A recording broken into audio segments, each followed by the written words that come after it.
Okay, something that's been on many people's minds for many weeks now. The whole 70-hour work week thing. Now, you have a bunch of corporates now saying that employees have to be working for 70 hours, otherwise, they're not good enough. And it's the need of the hour, it's nation building, so many things that they're saying just to encourage their employees to put in more number of hours. And you have to keep in mind that we're talking about regular work hours being like 40 hours per week. Most Indian corporations end up having their workers work like 50, 60 hours already with almost no overtime pay at all. So big question is always this. I mean, fine, everyone likes a nation building, that's all good.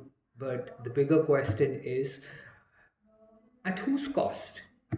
Because right now we have an entire set of corporates saying that people are lazy, they just don't want to work. Nobody wants, everyone just hates the concept of working on Sundays or 70-hour weeks, none of it. But the bigger question should always be, who takes the brunt of it? So, if at all we are looking at asking more people to come to work, it makes perfect sense. Like person who's working like say 40 hours a week and you're paying that person 1 lakh a month, fine. So probably ask them to come in for an additional 20, 30 hours and give them the overtime pay. A person who's earning a lakh is probably going to be earning maybe two or maybe at least a 1.5 lakhs. And they wouldn't mind putting in the extra number of hours.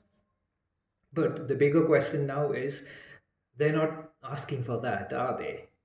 They're asking more in terms of we need you to work for 70 or 80 hours a week, but we're not going to pay you any different. We just need you to do that in the name of nation building. And it's not really nation building, it's corporate building. I mean, it's that specific company that gains. They're going to be getting a ton more of profit because productivity is basically going to double.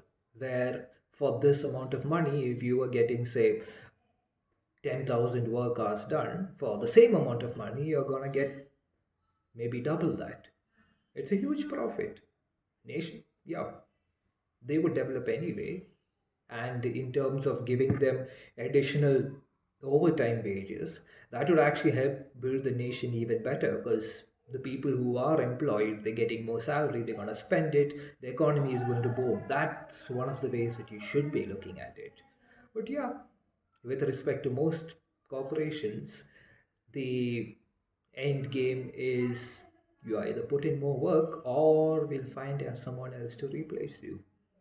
So it's a tricky situation that young people are in today, where if they actually ask for a work life balance, they're being ridiculed as lazy and not wanting to develop the nation. On the other hand, if they actually do put in all the efforts that they can, there's still no guarantee that they would reach the top because it is always going to be the corporations who are going to get richer and richer the moment you actually put in these 70 hours. So, food for thought, who's actually gaining? 70 hours, 80 hours, work your Sundays, who's really gaining from this? Think.